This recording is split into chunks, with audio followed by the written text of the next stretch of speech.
Britain has got a big, fat secret. Each year, we are getting fatter. I've actually put on a stone in the last year. You've got a bit of a beer belly going. 4 months. Getting bigger and bigger. Yet many of us say we don't know why. Don't do anything any different, but it's there. I don't think I am eating more. Go through phases where I'd eat lots and lots of food. Slowing down in metabolism, I think.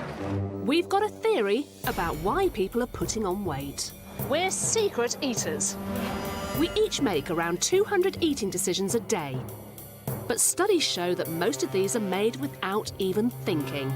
No wonder we have no idea just how much we're eating. To put our theory to the test, we've come up with an extreme experiment. We're exposing the hidden eating habits of the nation, one household at a time, putting all those sneaky mouthfuls under 24-hour surveillance and presenting the forensic evidence in our incident room before they embark on a 10-week healthy eating plan. Oh, my God. Oh, blimey, what's going on here? Plus, we're revealing the inside scientific secrets behind why we all overeat. When you're eating in a group of people, you're going to eat more. And the changes that could make all the difference. And above all, just be mindful about what you're doing. Yes, don't get into the habit of overeating. Behind this secret wall, we're about to blow the lid off our nation's eating habits once and for all. I've got a brilliant view here. I feel a bit like Bill Oddie.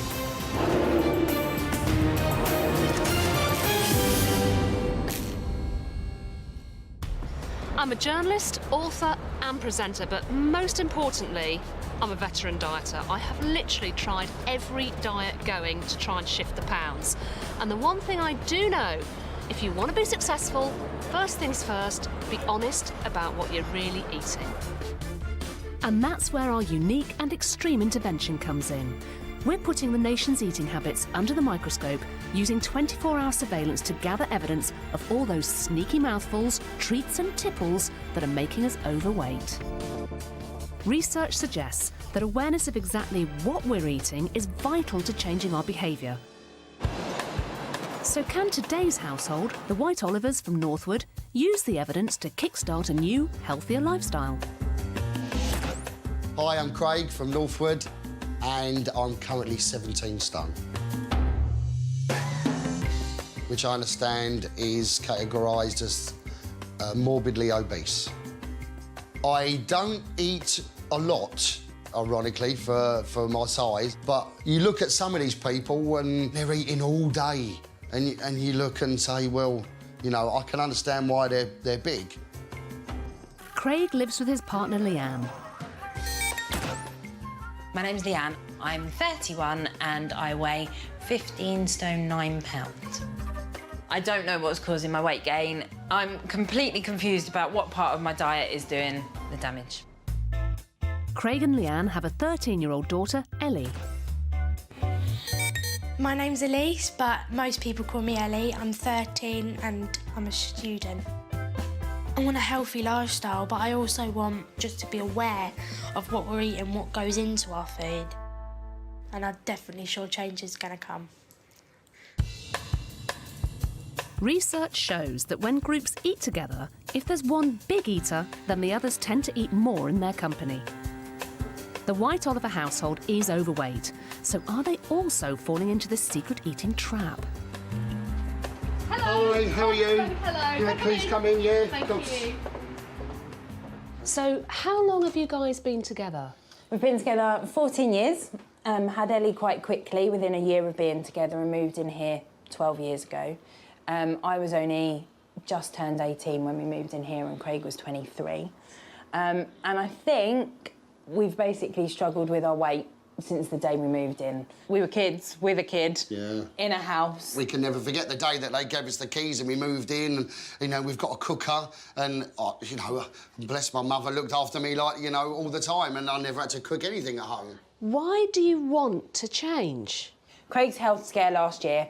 He was quite poorly, was in hospital and was quite bluntly told by a doctor that if he'd been thinner and less stressed, it probably wouldn't have happened. Whoa, so hang on, let's rewind. Yeah. What happened to you last year, Craig? Well, I just collapsed at work with a ridiculous headache, was rushed straight into hospital.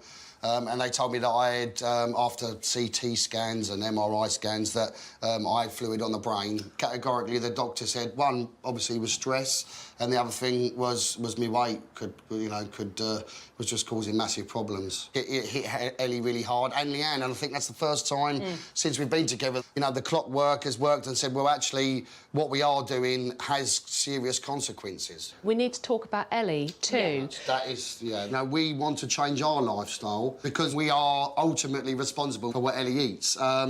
So, along with us, once we have got the understanding, then, you know, Ellie can pick up from us, and obviously we should lead the way. So really you're saying we want to be educated about good food, Yes. and then we can educate our daughter as well about good food. Exactly. But the problem is, after 15 years, I don't even know where to start. OK, for us to help you, we need to be able to watch you, and we want to be able to monitor you 24 hours a day. Are you all right with that? Yeah, we're more than comfortable. Is it all right if I go and chat to Ellie? Yeah, of course. OK, I'll see you shortly. See you soon. See you soon.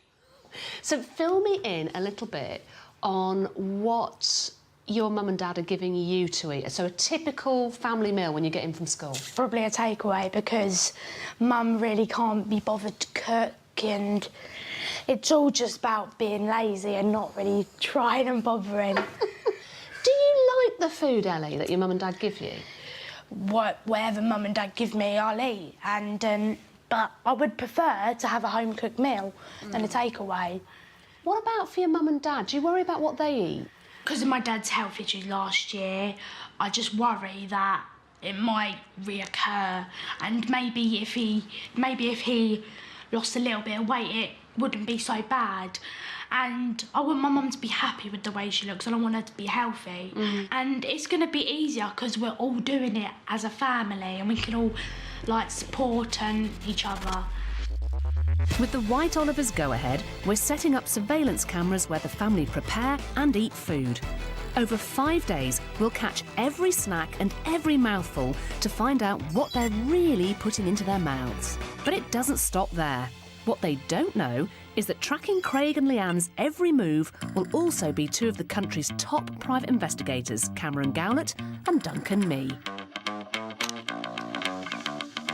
With expertise tracing missing persons and working undercover on fraud investigations, they'll be using their surveillance skills for 5 days to gather any evidence of secret eating so we can confront the White Olivers with the truth of what they're really tucking into.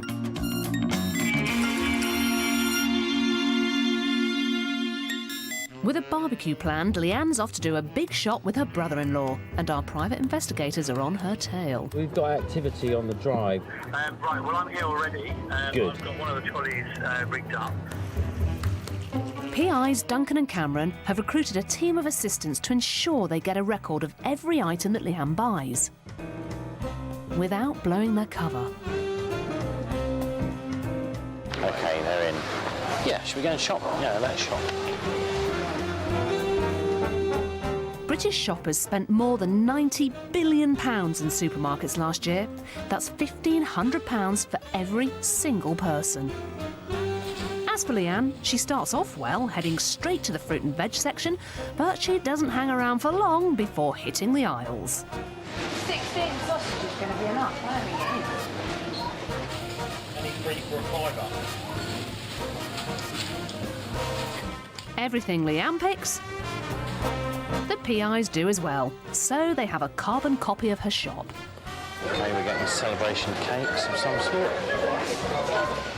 It's a wrap. 59% of Leanne's shopping trolley is processed food.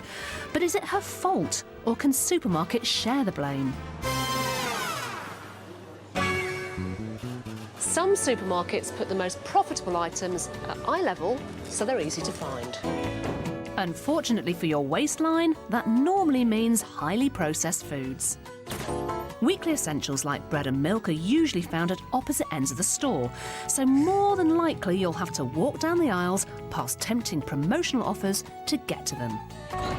A National Consumer Council report has found that only 1 in 8 supermarket promotions feature fruit and vegetables, when in fact it's these foods that should make up a minimum 33% of a healthy, balanced diet. In contrast, fatty, sugary foods make up more than half of in-store promotions and should make up just 7% of our diet. This study might actually make you think twice next time you reach for the buy one, get one free.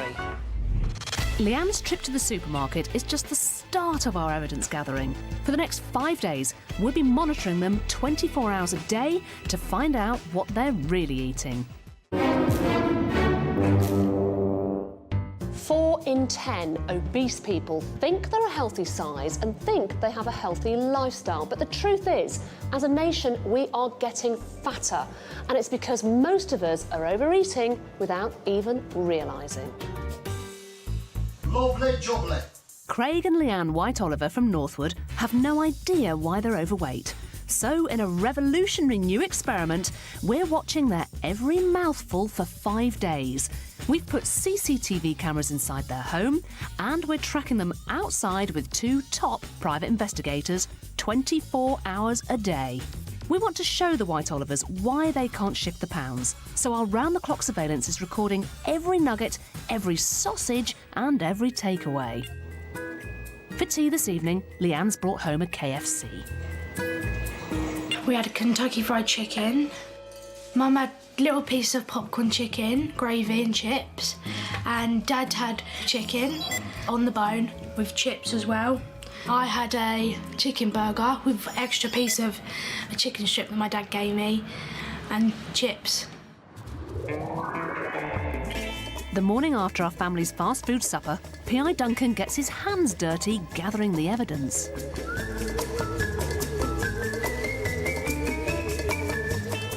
Right, here's a bag.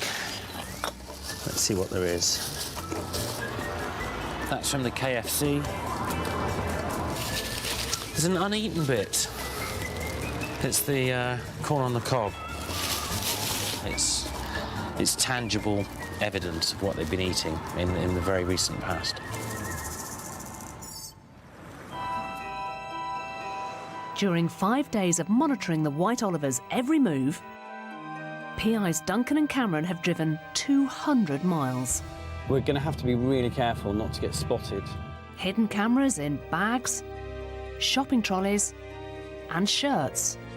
And they've even recruited neighbours and work colleagues as accomplices. Yeah, I've actually wrote down what she's been eating for the past 2 days. All the evidence has been gathered in the incident room. Now, behind this secret wall, we'll be revealing the habits that are making Craig and Leanne overweight. The footage is on the monitors, our secret snaps are on the board, and our evidence tables are filled with food. All we need to do now is get the family in, and they're on the other side of those doors, completely unaware that any minute now we're going to bring them in and they are going to be faced with the truth of what they are really eating. Are you nervous?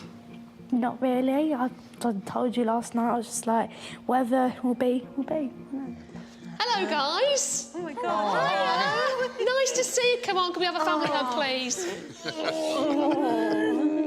I like it, I like it. How have you been this week? Yeah, it's been interesting. Been interesting? Yeah, definitely. Now, you know you let us put cameras in your house this week. Yep. Yes. You might be interested to find out what we discovered. Have a look at this.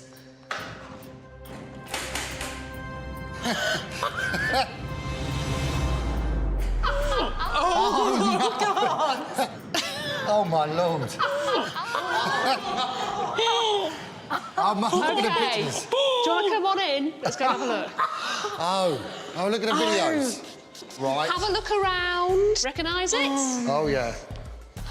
Nuggets. That had to be there. Roast. That's from the barbecue. Yeah, it must be. Oh, look, the chicken wings. Your chicken wings. They're from the pub. That's me. Guilty as charged. Guilty as charged. If you come over here, we also have our surveillance board. Oh, no. Dad, you are looking very attractive. Oh, look at that picture. You weren't expecting that, were you, No. Craig? As well as putting cameras in your house, yes, we also had private investigators following you. We got you everywhere. Everywhere. OK, we got you everywhere. Oh, they're sneaking through my fence. we've uncovered some interesting behaviour when it comes to the white Oliver's eating habits. Now Mum and Dad, Craig and Leanne, are about to face the music on their own. Now, there are things that let you down as a family, obviously, but there are also things that let you down on an individual basis, OK? Craig? Yes. Oh, you can wipe that smile off your face. When I look in the mirror, I see a fella that used to be really fit, now with a beer belly. He's on a seafood diet, he sees food and he eats it. I'm not the same man that Leanne met all them 15 years ago. I do worry that she's gone off me at times. I worry about it a lot. Like everyone over the course of this series, we asked Craig and Leanne to fill out food diaries. In his, Craig reported eating 3 square meals a day. He recorded no snacking in between his breakfasts, lunches and dinners. And his diary shows that when it comes to alcohol, he drinks well below the recommended 28 units a week for a man. I'm not a massive drinker. It just seems to hit me all on the belly. According to his food diary, Craig took in around 2,100 calories a day, 400 fewer calories than the average man needs. So what secret eating did we find that's making him pile on the pounds? Are you ready? As I'll ever be. It's Monday, and Craig's getting ready for work. He has a training day and sets off with his packed lunch and private investigator Cameron on his tail. Oh, that's while I'm at work. Come lunchtime, our PI is in position to record what Craig's about to eat. And it's not his packed lunch. The company's laid on a free buffet, so he's having that instead. He chows down on 5 roast potatoes, a portion of roast pork and a buttered brown roll. I know that Craig's still got a packed lunch left because he brought it with him this morning, and I've got a plan. Basically, I know his route home. I'm going to wait by the bus stop and then follow him back and see if he has any snacks on the way. PI Cameron sticks close to his target. Very close. Do you know if any of these buses go to Pinner? What you need to do is pretty much follow where I'm going, really, in all honesty, mate. And all PI Cameron's suspicions are confirmed when he catches Craig getting his lunchbox out on the bus. That's your packed lunch that we saw earlier on the evidence table. There's a bag of crisps. And a sausage sandwich. That's 693 calories. And then 2 hours later, you had your dinner. Oh, no. Oh, that's disgusting. Which is a feast of 16 chicken wings. Infamous chicken wings, isn't it? Craig's chicken wing dinner clocks in at a massive 1,136 calories. But where are these coming from? What makes chicken less healthy is when you eat the chicken with the skin, because what you're eating is nearly as much skin as meat itself, and skin is loaded with calories. In a chicken wing, around 70% of the calories is going to be coming from the skin, compared to only about 30% coming from the meat itself. So if you choose something like a marinated chicken breast without the skin, you'll feel just as full, but you'll be taking in around 2/3 less calories. You had a double dinner. That derives from just never being full up. I think if it's there, then I'll just eat it while it's there. Why not eat it?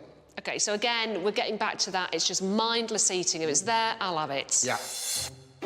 But our next evidence shows that Craig is at least trying to do something to burn off those excess calories that he's taking in. We called this film Craig's Best Intentions. Right, OK. Right. Craig's heading off to the gym with his best mate. And PI Duncan's on his tail. Craig's come to the gym after work. You can see him through the windows. At the gym. There you go. He's finishing. After his gym session, Craig heads off. But he doesn't make it all the way home. There's a pit stop at the pub. Right, well, that's Craig and his friend just gone into the pub. I'll go in as well and see what it is that they're going to have to drink. He's decided to reward himself with a post-workout pint. And then another. Each pint Craig consumes is equivalent to about 28 minutes on the treadmill at a steady pace. And with his drinks, he tucks away 2 bags of nuts and a packet of crisps. Look, I'm tipping it upside down. Right. To round off his evening, he sinks pint number 3, and then he's off home to this.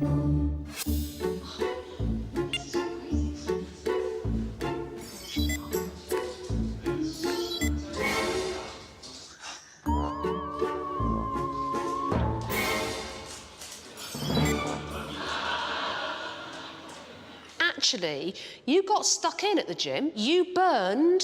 Yes. 625 calories. That's all right. That's good. You say that. Right. You then went into the pub. Yes. And you had 3 pints. Yes. 2 bags of nuts. Yep. A bag of crisps. Yep. Toast and peanut butter, a Mars bar and a Rocky bar, which came to 2,250. Oh, Jesus. You consumed nearly 4 times as much as you burned. That's mad. After. That's without After. everything in the day. Blimey. 72% of us enjoy going to the pub to eat. However, the pub pit stopper can't resist eating salty, fatty snacks like crisps and peanuts, on top of the hidden calories in the drinks they order. If you're serious about losing weight and think you might be a pub pit stopper, try eating complex carbohydrates such as jacket potatoes, brown rice or pasta before you hit the bar. These types of foods slowly release their energy, will curb your appetite and help you to resist those tempting nibbles. I can talk for England, and that made me speechless. I was just so blown away by it in terms of the calorie intake and how bad it really was. Yeah, it shook me to the core. It really did. Craig's told us that he doesn't think that he eats that much, but our evidence shows that he's consuming massively more than he's aware of. According to his food diary, his average daily intake was 2,100 calories. During the 5 days we had him under surveillance, he took in, on average, 4,594 calories a day. That's more than double what he thinks he's eating. Now, faced with his secret eating and drinking habits, can he turn the tide, change his habits and start to lose weight? Our dietitian has devised a 10-week healthy eating plan to help him change his behaviour. Craig will be reducing his intake to 2,000 calories a day. He'll be eating more fresh veg at mealtimes to help fill him up, so he's less likely to graze. He'll completely cut out sugary, fatty treats. And he'll be putting the brakes on those post-workout pit stops at the pub.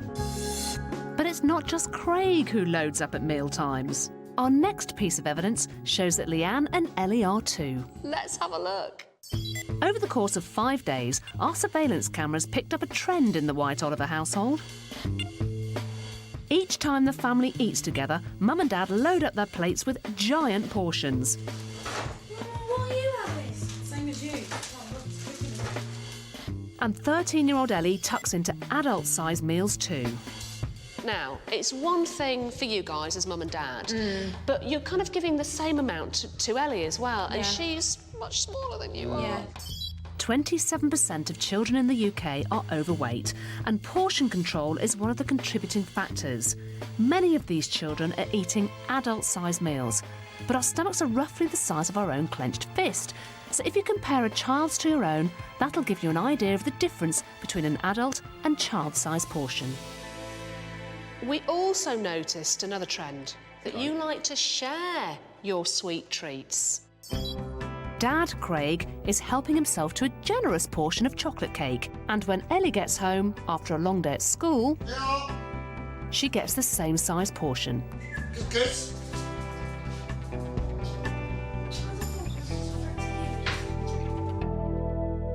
I didn't know I did that. I'm quite ashamed, actually. It's absolutely nothing to be ashamed of. But that's why we're here to change it, so... Cool. I think the one that everyone will see that hit home the most was when we gave her cake. That's going to stop, because we don't need to give her those things. In Secret Eaters, we're lifting the lid on our nation's eating habits. We've already seen Craig's secret eating pitfalls and had a glimpse at his family's too. Still to come, we find out where Leanne's going wrong, and there's more White Oliver family feeding foibles. Across this series, we're exploring ways to eat less by making small changes to our behaviour. This week, we're looking at how dining with friends can actually make us eat more than we do when we're on our own. So I'm off to a Swiss restaurant to find out if there's anything we can do to rein in this social overeating. Now here's the thing, if I am out with mates socialising, whether it's at home round the dinner table or in a really nice restaurant like this, I can literally sit around the table for hours, I can get through the entire menu and several bottles of wine. I then feel sick, I have to undo the top button of my jeans, and I'm sitting there thinking, how did I get myself in this position again? So the question is, do we eat more when we're with our friends, and if so, why? I'm meeting Dr. David Lewis, a chartered psychologist, to get some answers. Oh, you bring me to all the best places, David, don't you? And you make me eat, which I like. It's delicious. Why are we here? Today we're going to look at what is called, technical term here, social facilitation. Social facilitation? That's right. Simply means this. When you're eating in a group of people, you're going to eat more.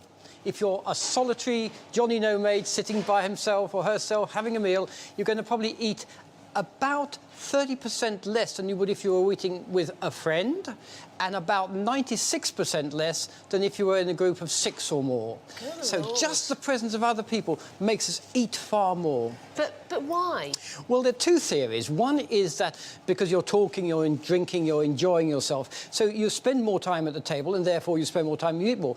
That's one theory. The other theory is when we're in the company of other people, we're a bit more physiologically aroused. And because we're more physiologically aroused, we actually have a stronger appetite. But this is well established. You know, the researchers have done a lot of work on this. And what we're going to do today is to test it. How well does it work? Well, I know that I can go for it when I'm out with my mates, but is everyone else as susceptible to this secret eating pitfall as me? Let's put the theory to the test. We've invited 3 sets of diners out for a free lunch. Are you not drinking? I'll have a glass. A glass. I'll only have a glass. There's a table with 6 friends. A couple. Obviously, I prefer like going out for people with people to eat because it's more about like the socialising with the other people than it is eating, I guess. And a solo diner. Oh, I do enjoy dining alone, definitely. They are all going to order from the same menu. They are free to choose whatever they like. Can I get the salmon to start with? The steak for me. How would you can I get it medium rare? To work out exactly how much each group is eating, David weighs all the dishes from each course before they're served. 105 and 27 for the Morris too. And any that's left is weighed when the plates are returned, so that he can calculate exactly how much has been consumed. So the starters have been finished. All of our diners are busily drinking and chatting away. Apart from the solo diner, obviously she's on her own, don't judge, we've all been there. Time for the main course. Later on, we'll be back to see how our groups got on.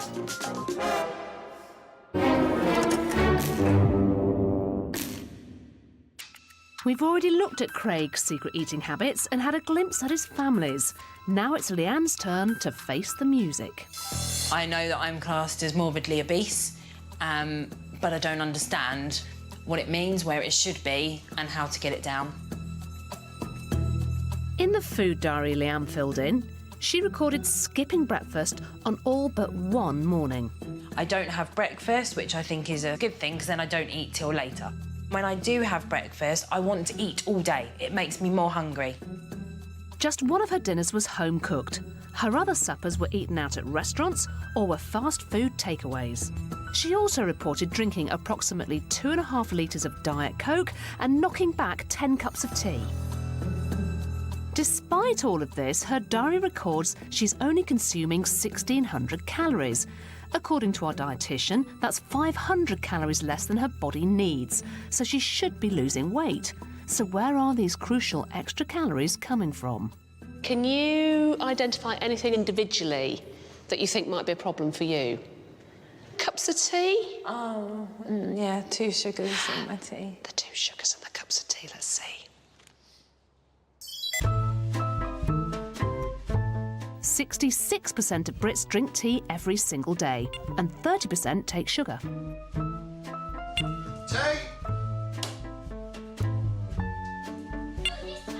Leanne's adding 40 calories in her 2 spoons of sugar each time she has a tea. This might not seem like much, but it's the little things that can add up. PI Cameron set up a meeting with Leanne's workmate and finds out that it's not just at home she's partial to a cuppa. So how many cups of tea will she have a day? About 3. I can't believe Amanda's done that. Whilst under surveillance, she sank up to 4 sugary teas a day, which works out at a staggering 58,400 extra calories a year. Just by cutting out the sugar, Leanne could lose up to 1 stone, 2 pounds in 12 months. I didn't know it was that many calories in sugar. You don't realise that it's there. It's not physical. Does that make sense? It becomes part of the drink, Exactly. so it's not like you've added it in. Exactly. Oh, I see. So you're saying because you can't necessarily see it, it's not as if you're eating a plate of sugar. Yeah, which you I think wouldn't that's why do. you forget that it's in your drink. You could swap your sugar for a low-calorie alternative. You'd instantly start losing weight. It's not just the sugary teas that are Leanne's secret eating downfall. Her work colleague reported that she's partial to a biscuit too. I got a picture of a biscuit tin. That's a biscuit tin at work. Oh. That's your biscuit tin at work? Not mine. What? It's the office one. The but office I did put the biscuits in there, Oh, and I I was see. the only one that had eaten them that day. So it's the office biscuit tin, which you have very thoughtfully filled with biscuits and then eaten them. Yes. But our next evidence shows that tea and biscuits aren't Leanne's only secret eating. It's the type of food she tucks into. Day in, day out. Oh. Over 5 days of surveillance, every single meal Leanne ate was either out of a packet or bought from a takeaway. And the only fresh vegetables we recorded her eating were potatoes. You are definitely choosing the refined, processed foods. And I think you know that you're doing that. Yeah. Never known me to crave a shepherd's pie, a spaghetti bolognese, but I will crave the junk. So why does Leanne crave junk food? We asked Richard Marshall, a food scientist at London's Metropolitan University, why we keep coming back for more. The manufacturer spent quite a bit of time. They're looking very carefully at the levels of salt and of sugar and of fat and putting them together in combinations that really make them desirable. When you take something like a fast food meal, you're going to get quite a lot of carbohydrates being converted into simple sugars, taken into the blood, so you're going to get a sugar rush. So you're going to get that high, you're going to feel comfortable, you're just going to feel good. We are wired to look for these foods, to like these foods, to enjoy these foods. Our physiology dictates, what we like to eat, and you can't get away from that. Leanne is a classic convenience queen.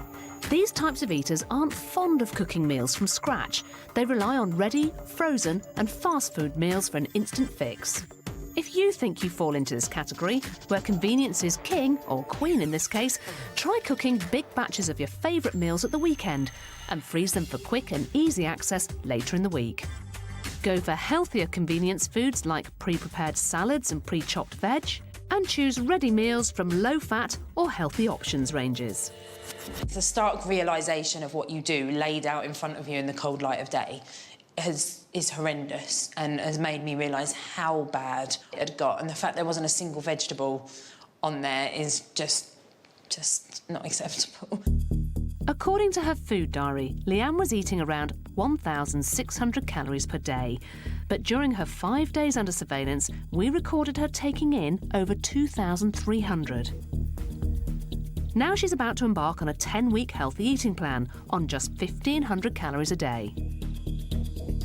From now on, Leanne will make herself a healthy breakfast before leaving the house. She'll also be home cooking meals from scratch, as fresh meat and veg will help her stay fuller for longer. Later, we'll find out how Leanne gets on.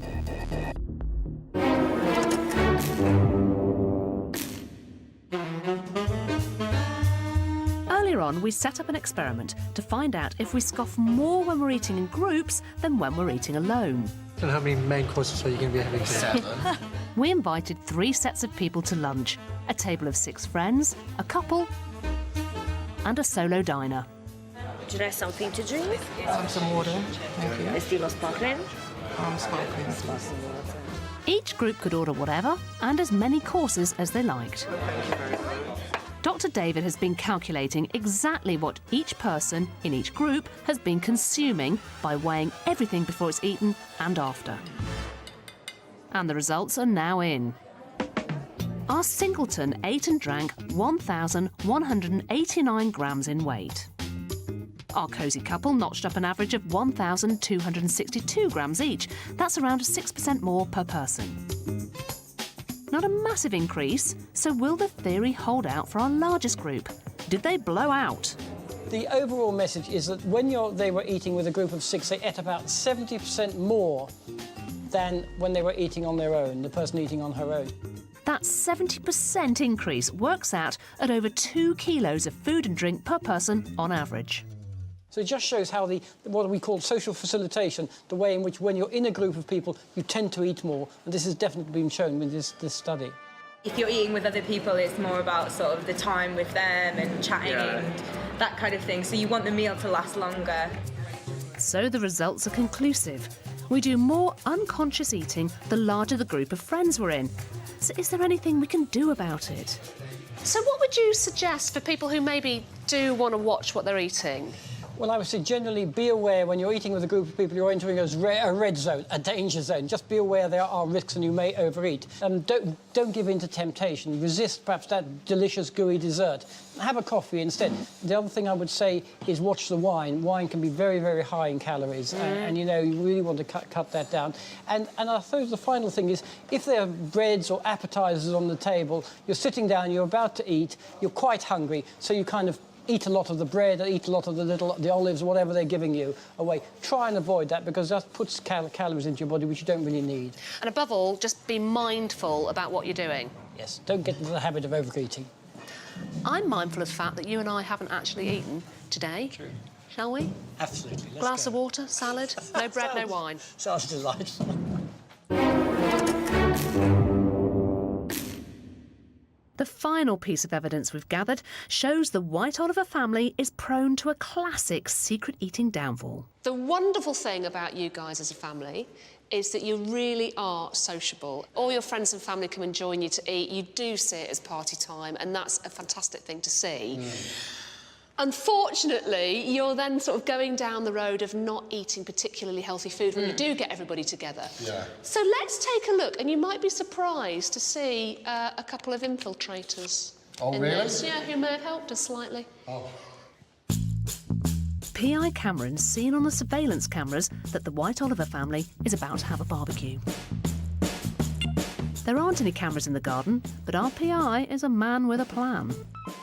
So basically I've managed to persuade Craig and Leanne's next door neighbours to clear a patch by the fence and make a little viewing hole. Can you see anything through there? Yeah, it's perfect. I can see everything. Craig's invited his brother and his family over for some burgers and bangers in the sunshine. And before they've even so much as cooked a sausage, Mum's tucked away 1,206 calories in nibbles, just under the average woman's recommended intake for an entire day. I'm starving. Hello, pistachio.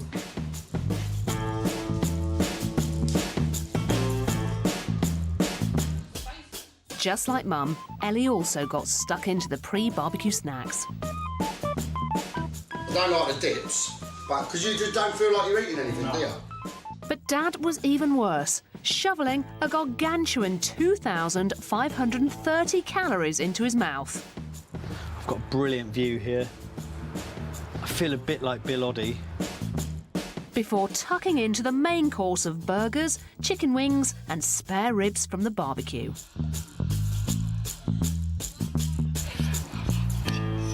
You're not registering what you're eating. You're doing this. Yeah. Mindless eating. Yeah. OK, and it's that movement and just doing that without registering that's piling on the pounds. Did you have any idea we were spying on you? No, but I did wonder what Cara was doing with that fence panel. Our private investigator was on the other side with a spy hole, watching you. Craig and Leanne have seen the evidence of their family's secret eating. Now they'll be taking the lead with a plan designed for the whole White Oliver clan. For the next 10 weeks, they'll be fundamentally changing their eating behaviour by ditching takeaways completely. Instead, the whole family, including Ellie, will get stuck into planning and cooking fresh, home-cooked meals. The proof is in the pudding, excuse the pun. But yeah, I think we're all focused individually and as a family unit, so I think we shall succeed. As an individual, I'm up for everything. As a family, I think we're up for everything, and next time you'll probably see us, there'll be a big change. Later on, we'll find out how the family gets on. 10 weeks ago, the White Oliver family from Northwood didn't know why they were overweight, and they admitted they didn't know what to eat. We've basically struggled with our weight since the day we moved in. We were kids with a kid in a house. For daughter Ellie's sake, they were desperate to sort out their diet. They agreed to allow surveillance cameras into their home, but they didn't know that 2 top PIs were tracking them every time they went out. Do you know if any of these buses go to Pinner? What you need to do is pretty much follow where I'm going, really. I've got a brilliant view here. After 5 days under 24-hour surveillance, we confronted them with their secret eating habits. Exposing that Craig and Leanne were giving Ellie the same size meals as they were serving themselves. I didn't know I did that. I'm quite ashamed, actually, to be honest. And every meal they ate was either out of a packet or bought from a takeaway. Dad Craig was packing away double dinners. That derives from just never being full up. And undoing all his good work at the gym. You can see in through the windows. So you're at the gym? With a pub pit stop afterwards. The stark realisation of what you do laid out in front of you in the cold light of day is horrendous. For 10 weeks, the family have stuck to a healthy eating plan. We're cooking everything home-cooked all the time. I think Leanne's really stepped up to the plate and is enjoying the challenge of making new dishes. And Ellie has taken a bit more of an interest in what's going in our dinners, which is fantastic. It's exactly what we wanted. So now it's the moment of truth. Has our unique intervention worked? You look really, really great. It's lovely to see you. So what's changed for you since we last met? Everything. Not a single thing we do around food is the same. Planning. Oh, without a shadow of a doubt. Planning. If you don't plan, and I mean from what you are going to get at the supermarket, because I write myself a list and it will be breakfast, lunch and dinner for 7 days, and that's how much of it I need. So I work out the weights, the portions and everything. I do not deviate from that list in Tesco's. So no matter what is 2 for 1, no matter what's half price, it does not go in the trolley if it's not on that list. We try a vegetable or fruit of the week. Yeah, Really? a new one every week. Every week. We've had sugar snap peas and mange tout and green beans and mushrooms. And you've never had these things before? No, not at all. So now you're saying we're going to try a new fruit or a new veg every week? Yes. So Ellie, what have you learned? I've just learned all the simple tricks like 3 square meals a day, the fact that you're looking forward to dinner and out of sight, out of mind, so substituting stuff for healthy things. And that's the trick, isn't it? It's so simple. But you've gone down at some dress sizes, haven't you, I'd say? Yeah, I'd say I've gone about... Well, we're down to, since we started the programme, we've had 2 new pairs of school trousers. And do you feel fantastic, though, Ellie? Are you pleased that you've done it? Yeah, I can now look in the mirror and go, you look good today. And stuff like that. Leanne, you started off at 15 stone 9 pounds. Yep. You're now 14 stone 6 pounds. You've lost a stone and 3 pounds. Just in a few weeks. Yeah. Craig, you started off at 17 stone. You're now 15 stone 6 pounds. You've lost a stone and 8 pounds. If Leanne and Craig continue their fantastic weight loss, in just over 6 months' time, Leanne will have lost 3 stone 3 pounds and Craig will have lost 4 stone 4 pounds overall. massive congratulations. It honestly makes me feel so good to see you three looking so good and looking so happy. If Takeaway family can do it, anyone. Certainly I wasn't in a great place when we started the show, and I think with the weight loss and how I feel about myself, more vigour in life, I've certainly moved on and become the more confident and younger. For people to see it in Ellie, that's what means everything to me. So to see the difference in Ellie, to say how beautiful she now looks and that they're proud of her, is all we wanted to achieve, and we've done that.